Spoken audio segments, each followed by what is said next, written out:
Boa tarde, boa tarde. Boa tarde, Davi. Vou pegar o livro de vocês.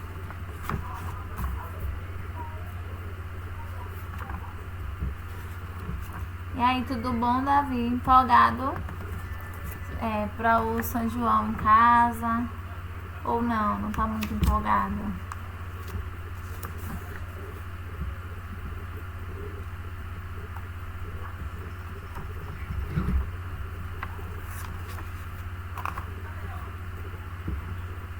Mais ou menos, é bem assim mesmo. Olá, Maria Vitória, boa tarde. Gente, já abre o livro de vocês na página 26, tá? Deixa eu ver, vou dar 2 minutinhos para iniciar, deixa eu ver se chega mais alguém. Lembrando que, como eu falei nas aulas gravadas, é importante a participação de vocês nas aulas online, porque também conta para a questão do qualitativo, né? Então, só contará como frequência para aqueles alunos que permanecerem até o final da live. No nosso caso, nós vamos até às 3h50, às 15h50. São só 30 minutinhos de aula e quem participar até o final, quem permanecer até o final da live, contará como frequência. Tá bom, meus amores? Deixa eu dar, falta mais um minutinho pra gente iniciar, pra ver se mais alguém entra, para iniciarmos a nossa explicação do conteúdo. E eu passei RA e atividade da página 28 e 29, não foi isso?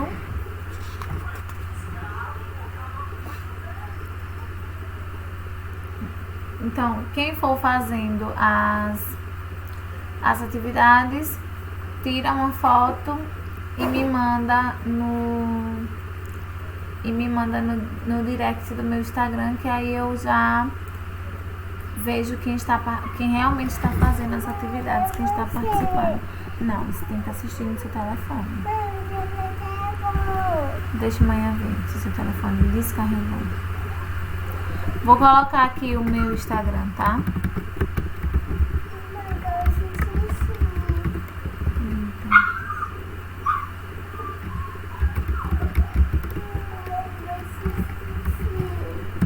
Gente, rapidinho, que hoje eu tô sozinha. Só eu levar a Isadora aqui pra fazer xixi, viu?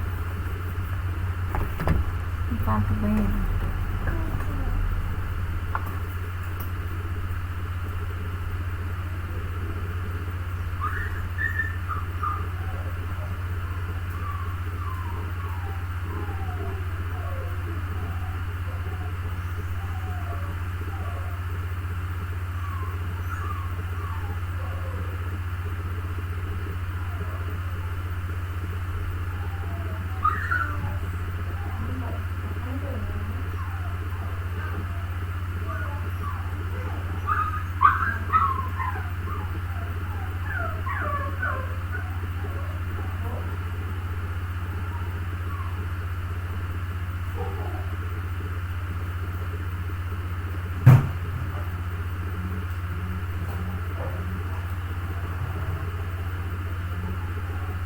Rapidinho, viu, pessoal?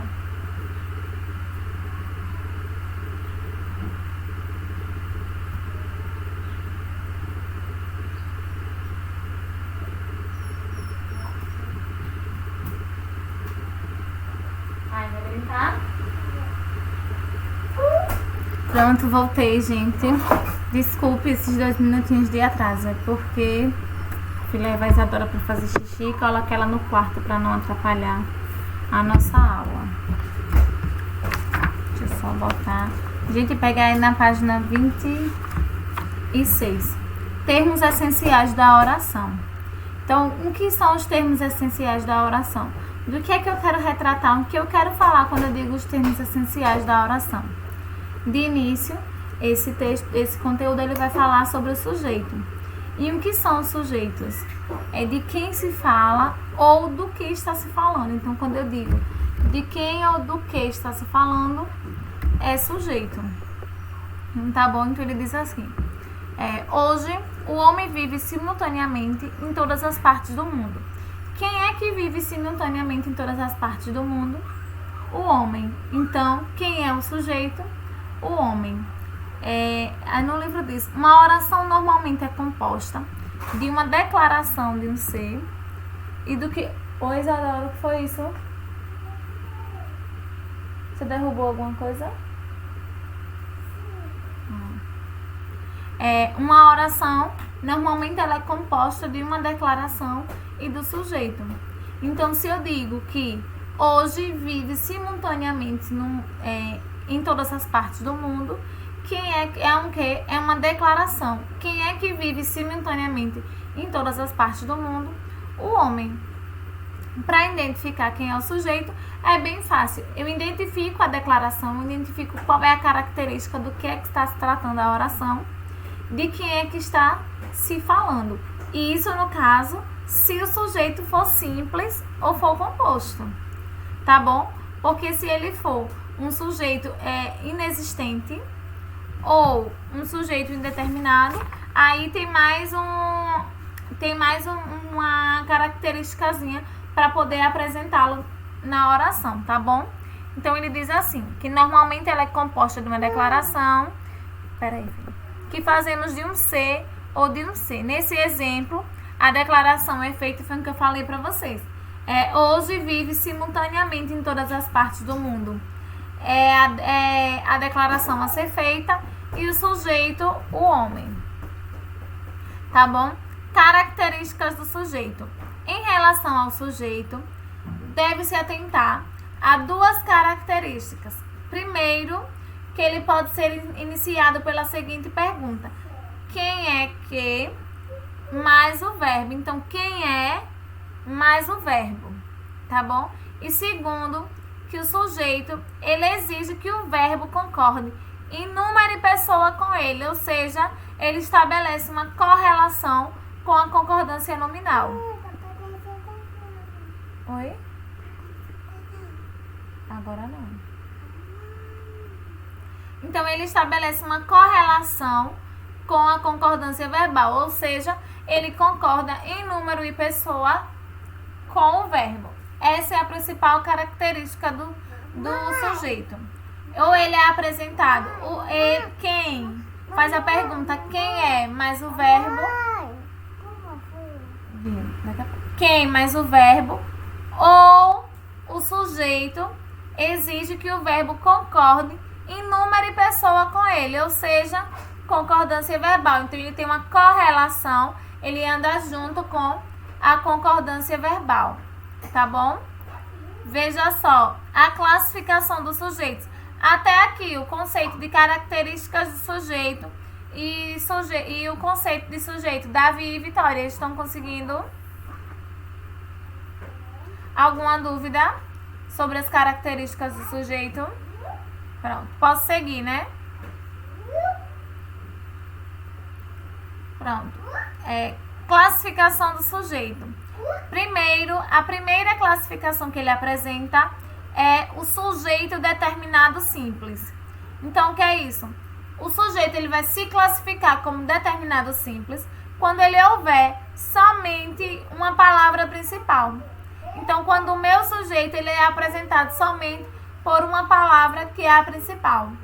No exemplo, ele diz: uma atitude tomada a milhares de quilômetros podem transformar violentamente o nosso plano de vida para amanhã. Então, tomada a milhares de quilômetros poderá transformar violentamente o nosso plano de vida para o amanhã. Então, o que é que poderá transformar violentamente o nosso plano de vida para amanhã? Já que tomada a milhares de quilômetros poderá transformar violentamente o nosso plano de vida para amanhã, é uma declaração sobre algo. Então, quem poderá transformar violentamente? A atitude, que é o que antecede a declaração. E aí ele diz, uma atitude, então a atitude é o núcleo. Como eu só apresento um núcleo, uma palavra principal, eu tenho um sujeito determinado simples. Se eu tivesse mais de um núcleo, ele seria um sujeito determinado composto.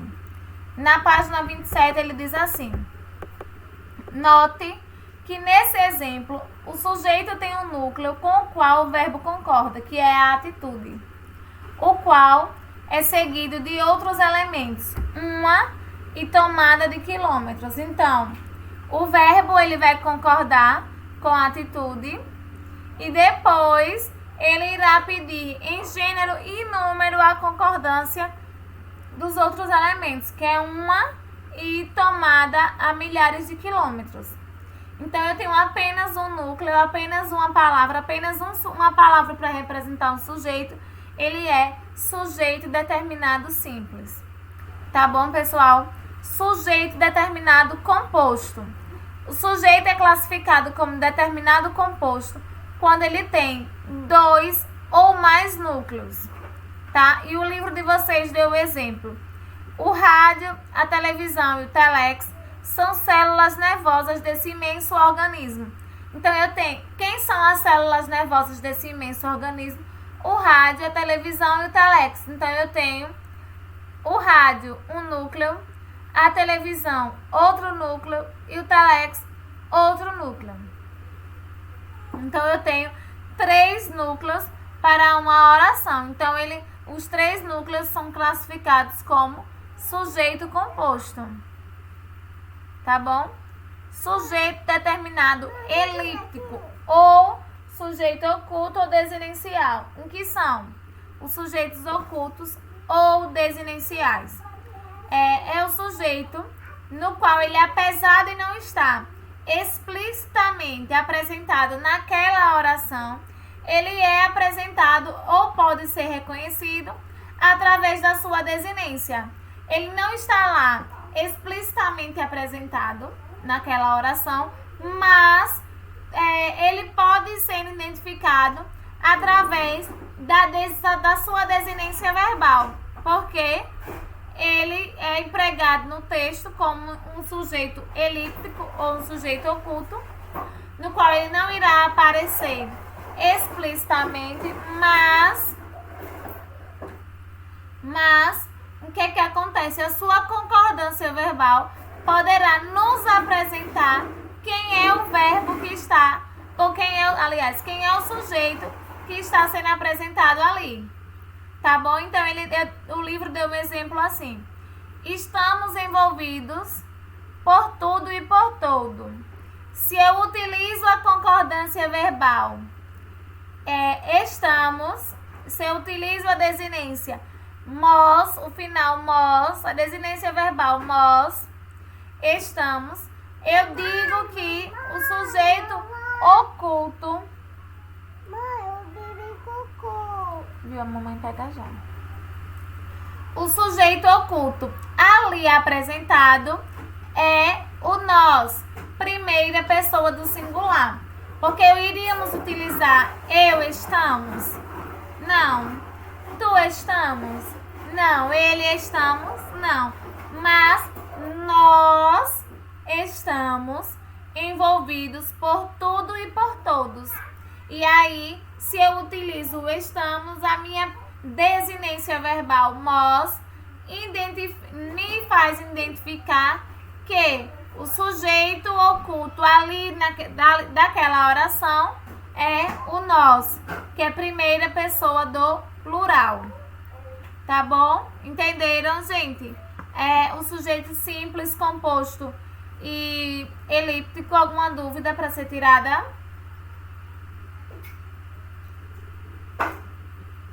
Pronto. Se eu estiver falando rápido demais, pode dizer, professora, deu uma freada aí que a senhora acelerou na explicação. Mas vocês estão conseguindo entender mesmo o conteúdo?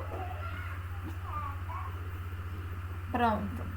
Agora, o próximo passo é o sujeito indeterminado. E o que vem a ser o sujeito indeterminado? É quando uma oração, ela não pode fixar com exatidão quem é o sujeito. Então, ela não determina com exatidão quem é o sujeito ali presente naquela oração. Então, no sujeito indeterminado, existem 2 estruturas sintáticas, na qual caracteriza o tipo de sujeito determinado, que é de acordo com essas características, nós podemos, é possível se identificar quem é esse sujeito. A primeira característica é a oração com o verbo na terceira pessoa. Então, quando eu utilizo encontraram uma forma de conectar todos e todos. Então, eu utilizo o verbo encontraram. Então, quem é a terceira pessoa? No singular, ele. Mas no plural é eles. Então, eles encontraram uma forma de conectar todos e todos. Essa é uma primeira característica da estrutura sintática na qual irá compor o sujeito indeterminado. Não há uma oração que se obtenha de um sujeito indeterminado. Eu não consigo especificá-lo qual é o sujeito, mas tem duas características que me faz parar para pensar. Silêncio, Billy. Que me faz parar para pensar e analisar que, primeiro, ele se utiliza da terceira pessoa no plural. Então, encontraram a forma de conectar todos e todos. Então, eu utilizo o eles, né? Terceira pessoa do plural, eles. É a primeira alternativa. E a segunda é oração com verbo na terceira pessoa do singular, mas o pronome se. Então, inovou-se em matéria de informação. Quem inovou-se? Ele inovou-se em matéria de informação. Então, essas duas. Viu? Abra a porta para ele, mãe. Abra.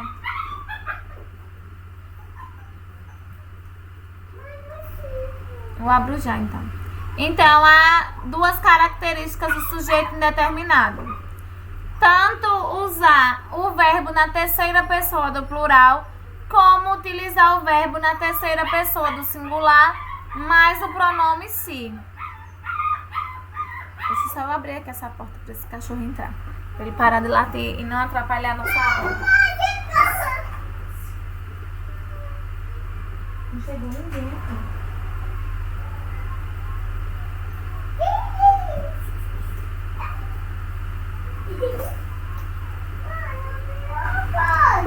No Emtempo, ele fala assim: o fato de o verbo apresentar-se na terceira pessoa do plural não implica necessariamente que o sujeito seja indeterminado. Às vezes, o verbo está na terceira pessoa do plural. O que foi? O que foi? Digam o que é. Peraí, viu, gente? 2 minutos, que eu já não consegui quem ficasse com Isadora. Então, estamos sozinha em casa e aí acaba que ela fica o tempo todo chamando.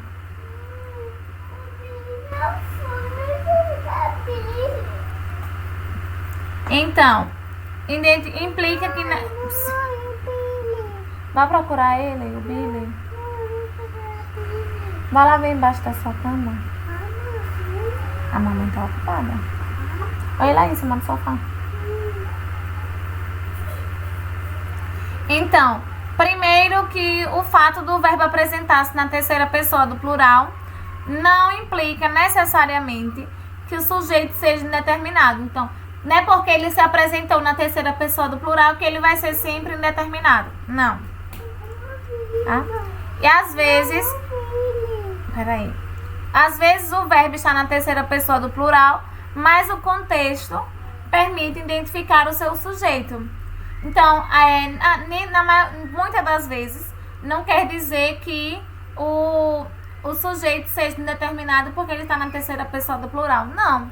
Ele pode se fazer presente na terceira pessoa do plural, mas o verbo faz com que ele identifique o seu sujeito. Então, o contexto permite com que eu identifique o sujeito, tá bom? Aí ele botou aqui: reveja o exemplo anterior e compare-o com a primeira oração do trecho a seguir. Então, o exemplo anterior foi: estamos envolvidos por tudo e por todos. Esse foi o exemplo anterior. E aí ele colocou um exemplo. Os povos do mundo já não estão sós. Encontraram uma forma de conectar tudo e todos. Na primeira oração, o sujeito é povos, né?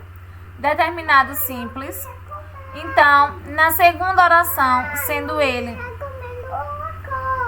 Viu? Na segunda oração, sendo eles, o sujeito eles, a classificação é determinada por elíptico, pois pode ser identificado pelo contexto. Então, está na terceira pessoa. Oi.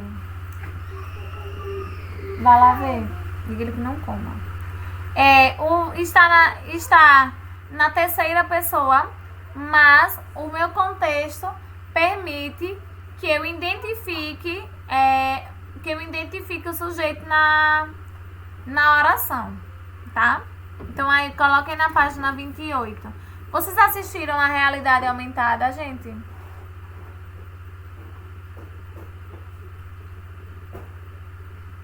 Assistiram a Realidade Aumentada?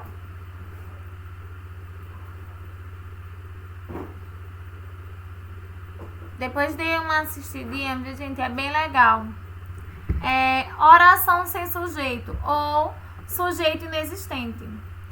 Olha, gente, na nossa composição da língua portuguesa, tanto se apresenta sujeito simples, sujeito composto, sujeito determinado simples, determinado composto, sujeito indeterminado, sujeito elíptico, né? E a oração sem sujeito ou sujeito inexistente. Esses são alguns tipos de sujeitos que compõem a nossa língua portuguesa. Então, o texto fala sobre a oração sem sujeito. Existem no idioma alguns verbos que apresentam uma particularidade sintática. Eles não admitem sujeitos. Tais verbos, denominados de impessoais, formam as orações sem sujeito. Então, na nossa língua portuguesa, há verbos no qual a gente não... Há verbos que não compõem, a sua estrutura sintática tem uma particularidade que não apresenta e não admite sujeito. E esses verbos formam as orações sem sujeitos. Então, são considerados verbos impessoais, porque os verbos que não admitem o sujeito na oração são chamados de verbos impessoais. Aqueles que denominam fenômenos da natureza, tais como nevar, relampejar, trovejar, chover, garoar e entre outros. Então, verbos que admitem fenômenos da natureza são classificados como impessoais porque eles não admitem a apresentação do sujeito na oração, tá bom? E tem outro em tempo aqui que ele diz assim: os verbos impessoais, como não tem sujeito, ficam sempre na terceira pessoa do singular. Então, como ele não apresenta sujeito, os verbos sempre ficará na terceira pessoa do singular, tá bom? E toda oração sem sujeito é evidentemente construída apenas pelo predicado. Então, toda oração que não possui sujeito é constituída apenas pelo predicado. Verbo haver. O verbo haver também é considerado impessoal, mas ele é considerado impessoal quando ele está empregado no sentido de existir ou de acontecer. Então, o verbo haver é considerado impessoal quando o seu sentido é existir ou acontecer. E também quando ele indica tempo no passado. Então, é considerado impessoal no momento de existir, acontecer ou no tempo passado. Então, veja aí alguns exemplos a seguir. Letra A. Havia muitas pessoas na festa. Haver igual a existir. Letra B. Em outubro haverá eleições municipais. Então, haver igual a acontecer. E letra C. Ele se mudou para Salvador há alguns anos. Então, haver no tempo passado. Gente, os termos essenciais da oração direcionados a sujeitos é esse para a nossa língua portuguesa. Então, o que é o sujeito é de quem fala ou do que está se falando. a oração. A característica do sujeito são duas. Ou ele pode ser identificado pela pergunta quem é mais o verbo, ou o sujeito sempre exigirá que o verbo concorde em número e pessoa, ou seja, ele terá uma correlação com a concordância nominal.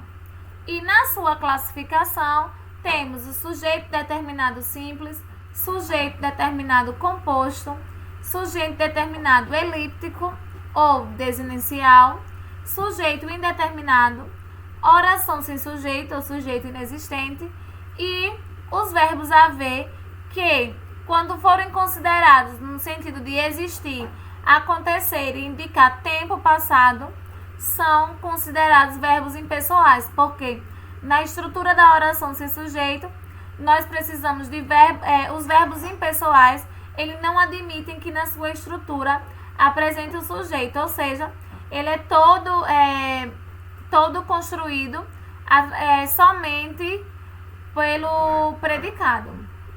Então, esse é o conceito das classificações e características do sujeito. Vocês conseguiram, gente, entender? Ou eu falei muito rápido? Ou estão em alguma dúvida em algum dos tipos de sujeito? Veja só, eu vou fazer a correção da atividade, tá? Vamos rezar para dar nesses 3 minutinhos. Eu vou abrir o chat aqui, porque eu sei o quanto vocês são tímidos e respeito essa opinião de vocês. Então, vocês vão colocando as respostas da atividade aí no chat. Não precisa terem vergonha em relação à correção, porque estamos aqui todos para aprender, né? Deixa eu só posicionar um pouquinho aqui.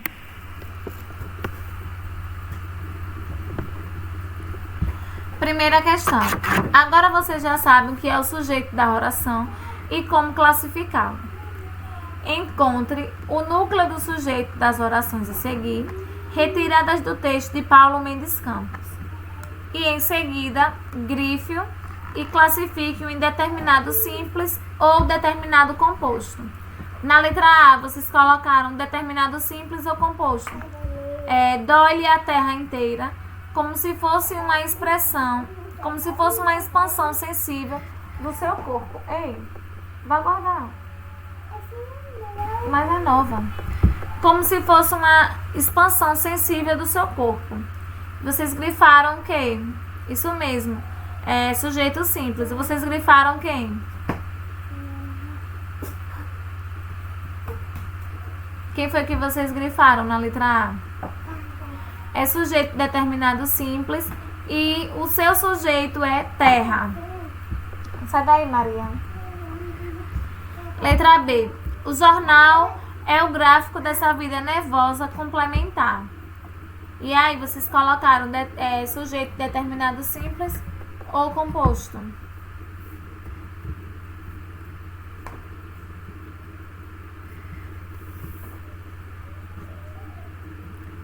Hein, gente? Vocês colocaram o que na letra B?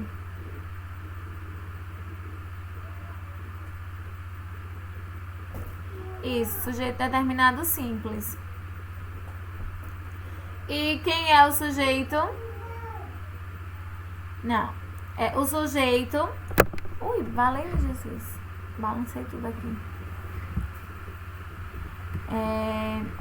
O sujeito da letra B é jornal. O jornal é o gráfico dessa vida nervosa complementar. Letra C. Nossa curiosidade e nossos interesses estão em todos os lugares. Davi saiu? Mas eu vou dar continuidade à correção, tá, Vitória? Nossa curiosidade e nossos interesses estão em todos os lugares. É sujeito determinado simples ou composto?